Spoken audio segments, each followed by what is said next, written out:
Preste atenção no que eu vou te dizer agora. Não existe nenhum medicamento capaz de impedir que a sua pressão arterial aumente. Sim, é exatamente isso que você ouviu. Muitas pessoas me procuram acreditando que o remédio para a pressão vai mantê-la sempre estável, mas essa expectativa não corresponde à realidade. É como diz o ditado: jogo é jogo, treino é treino. E talvez você esteja se perguntando: então por que eu tomo remédio para pressão? O que percebo com frequência são pacientes que chegam preocupados porque de repente a pressão subiu. Esse susto costuma trazer dois medos principais. O primeiro é o temor de se tornarem hipertensos, e o segundo é o receio de que essa elevação brusca aconteça novamente e em alguns casos até evolua para um problema pior. Mas aqui vai uma informação importante. Todos os seres vivos compartilham uma característica em comum. E não é a capacidade de pensar, caso tenha passado isso na sua mente. Estou falando da necessidade de economizar energia. O corpo só gasta energia quando realmente precisa, como ao buscar alimentos, evitar o perigo ou para a reprodução. Fora essas situações, o organismo tende a permanecer em estado de repouso, economizando recursos. Sabe aquele momento em que você está relaxado no sofá, assistindo TV? Pois é, seu corpo está utilizando o mínimo necessário para manter as funções vitais, como o batimento cardíaco, a respiração e as atividades cerebrais. Inclusive, esse mecanismo explica o porquê é tão difícil para algumas pessoas começar com novos hábitos saudáveis. Porém, quando surge uma situação de emergência, o cenário muda da água para o vinho. Imagine que você está em um prédio e de repente o alarme de incêndio dispara. O cheiro de fumaça começa a aparecer e nesse momento seu organismo entra em modo de alerta. O corpo libera hormônios como adrenalina e cortisol, preparando os músculos para agir. O coração acelera, os vasos sanguíneos se contraem, a pressão arterial aumenta e mais oxigênio e glicose são direcionados para os músculos, possibilitando uma reação rápida: correr, saltar, escapar. Esse aumento da pressão em resposta ao estresse é uma resposta fisiológica normal. É o que acontece, por exemplo, quando você sobe uma escada ou se deparar com uma situação desconfortável, como falar em público. Por isso, antes de medir a pressão, é recomendável ficar sentado por pelo menos 5 minutos, permitindo que o organismo retorne ao seu estado basal. E já temos vídeo aqui no canal mostrando como aferir a pressão do jeito certo. Se ainda não assistiu, está perdendo tempo. Vou deixar o link na descrição para você assistir depois desse. Além disso, quem sofre com ansiedade generalizada, síndrome do pânico, ou enfrenta situações estressantes, pode com frequência perceber essas variações na pressão com maior intensidade. O corpo interpreta essas situações como ameaças e reage aumentando a pressão arterial, mesmo que não haja um perigo real. Portanto, não se assuste ao ver a pressão subir em momentos de tensão, medo ou esforço físico. Isso é parte do funcionamento natural do organismo. Eu me chamo Diogo Calil, sou médico cardiologista e no vídeo de hoje vamos falar sobre o tema antihipertensivos não evitam picos de pressão. O remédio tem a função de controlar a pressão a longo prazo, mas não impede que ela suba em situações específicas, como o exemplo que acabamos de falar. Então, se esse conteúdo te interessa, deixe agora o seu like nesse vídeo e se inscreve no canal para receber novas dicas de saúde. Agora preciso te dizer algo importante. Não existe no mundo remédio capaz de impedir os picos de pressão arterial. Isso mesmo que sua pressão esteja 12/8 e você esteja fazendo uso da medicação, ela vai subir em determinadas situações. E sabe por quê? Porque o corpo precisa desse ajuste para manter o equilíbrio. Se a pressão não aumentasse, você passaria mal em momentos em que o organismo exige mais esforço. Vamos para um outro exemplo menos radical e mais do dia a dia. Quando você levanta rapidamente da cama, por exemplo, o sangue tende a se deslocar para as pernas. Se o coração não acelerar e os vasos sanguíneos não se contraírem, o cérebro fica sem o fluxo sanguíneo necessário e o resultado pode ser um desmaio. Ou seja, essas oscilações são mecanismos naturais de adaptação. Mas então, por que tomar o remédio da pressão? Será que é inútil? A resposta é claro que não. Apesar de não ter como lidar com os picos da pressão, o remédio tem a função de reduzir subir a média da pressão arterial e não de impedir suas variações normais. Vamos ilustrar com 2 exemplos. Imagine uma pessoa com pressão considerada normal, cuja média gira em torno de 12/7. Em determinados momentos, a pressão pode subir para 15/9 ou cair para 10/6, dependendo do nível de atividade e relaxamento. Essa variação é esperada e saudável. Agora pense em alguém cuja média está em 14/9. Nesse caso, os picos podem atingir 18/11. E mesmo com períodos de queda, a pressão média permanece elevada.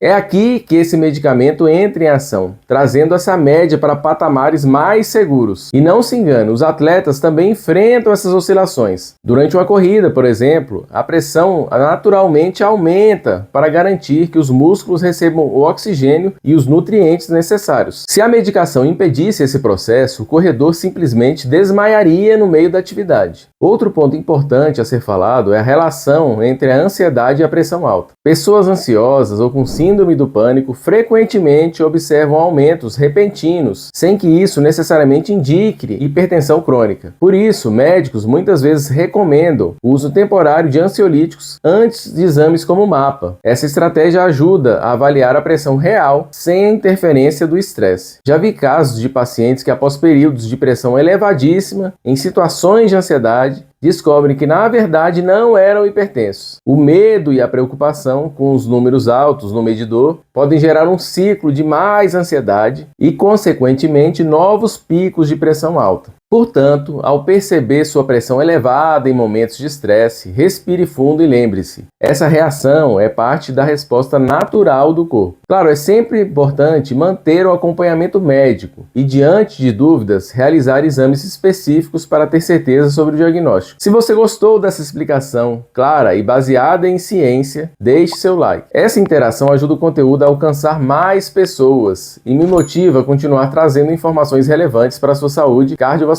E para você aprender a medir a pressão do jeito certo, aperta no vídeo que está aparecendo na tela agora. Te espero lá. Um abraço.